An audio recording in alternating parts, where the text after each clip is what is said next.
When do you stop saying Happy New Year? When? Like now? It's still okay, I think. it's Yeah. okay. Maybe like next week. Yeah. I think I say this every year, and I tell myself I'm going to keep saying Happy New Year all year long. And then I forget and I stop. Like, you just naturally just stop, you know? Yeah, I guess just when it doesn't feel like it's new anymore. Well, what if you haven't seen somebody? Like, what if it's in mid-July and you haven't seen somebody since the new year? No, it's not new anymore. Eh. The boat sailed at that point. Happy year. Happy What did you mid-year. say? What did you say was going to be your word of the year? Intentional is going to be my word of the year. Like, you're going to use that word, or you're going to be the definition of that word? I want to be the definition of intentional. Everything that I do, I want to do it with intention and with a purpose. And yeah, that's kind of like my Like what? vibe for the year. Like, what's an example of that? Like, if, I don't know, like, say I reach out to a couple of friends. Like, that's me being intentional about this. Like, this is me wanting to go and reach out and do these things, or me cutting somebody off. That's intentional. Like, that's intentional in my life, you know? Like, the people I surround myself with are intentional to me and what I want to be. Because normally the people around you wouldn't want, that just would happen. I just feel like Like, if you called them on the phone, you'd be like, hey man, I'm not really doing this on purpose. yeah, kind of, no. I'm calling you right now, but it's not. I don't really want not to. really like that, but I just want intention. I want to do things with a purpose this year. And you feel like you haven't in the last few years?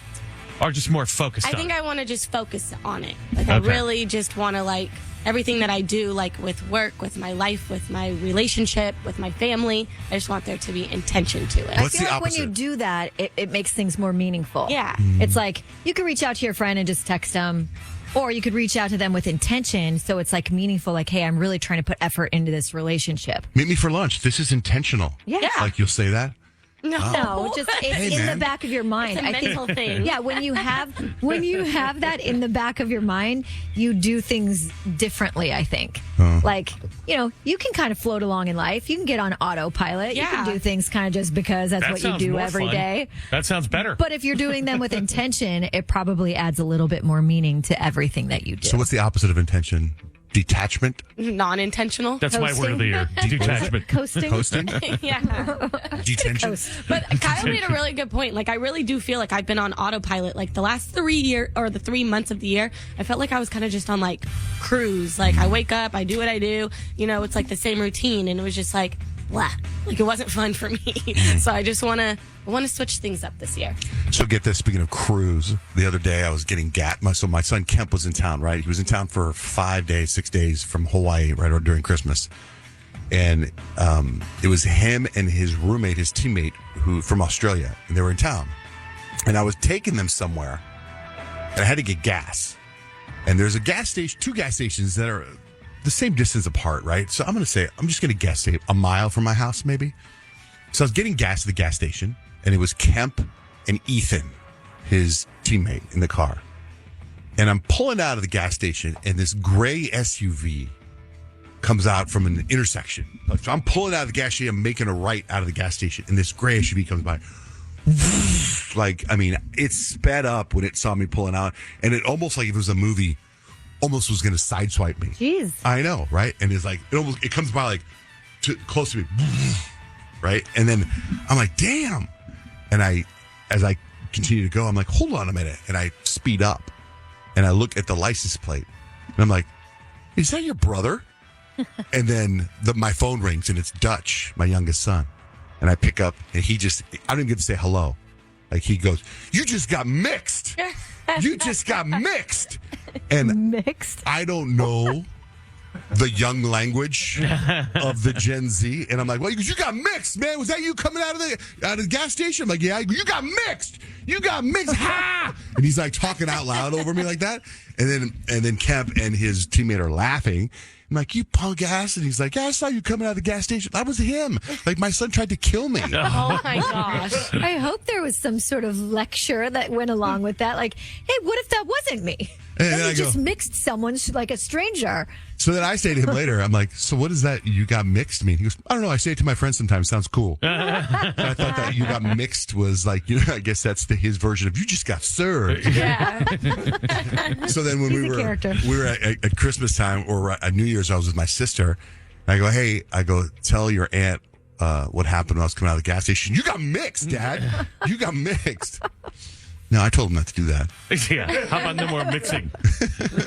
Because that would be two car wreck insurance things you'd have to cover. Right. Yeah, you'd be both parties in that situation. I know. And then last night, so my sister-in-law, I have two sisters-in-law, and my wife's younger sister, she's a balloon pilot, a hot air balloon pilot.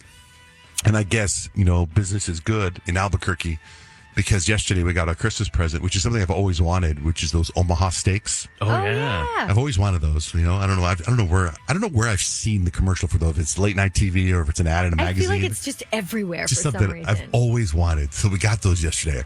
So my wife de-thawed them, was like, "Can we have these for dinner tonight?" And she's like, "Yeah." So she took 4 of the steaks out. Dutch, Jake, me, and her.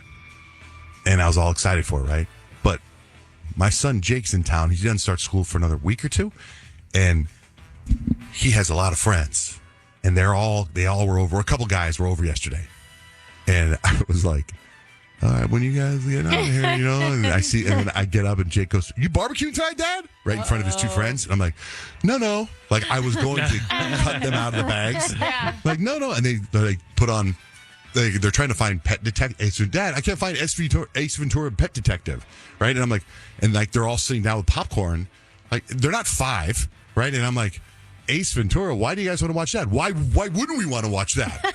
Is there a response? A good point. Right? And I'm like, all right, fine. Funny movie. And I'm like, so you guys going to watch? Like, it's 6:30. I'm like, you guys going to watch a movie right now? Like, I'm Movie night. There's not enough steaks for everybody.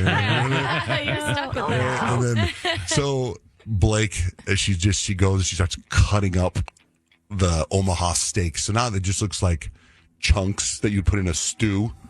So I end up barbecuing them all, and sure enough, his friends hung out. You gotta share your steak. And then so we sit down, and I barely eat anything, and I'm eating like Chobani yogurts to make up for I'm starving. And then one of the kids that was there, Jack, a great kid, he's like, doesn't eat it all.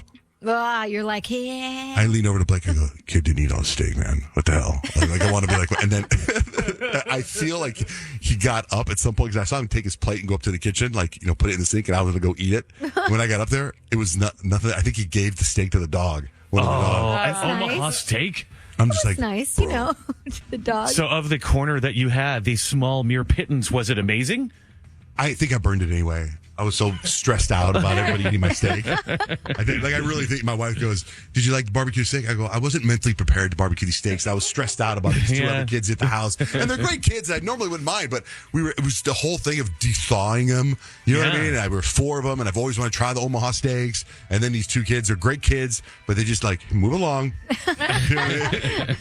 Like the other night, we were going to this restaurant, this Steak 44 restaurant, and then Jake's like, "Hey, can Cole come?" In front of Cole. Oh my gosh. Of course you can. Yeah. Another $90.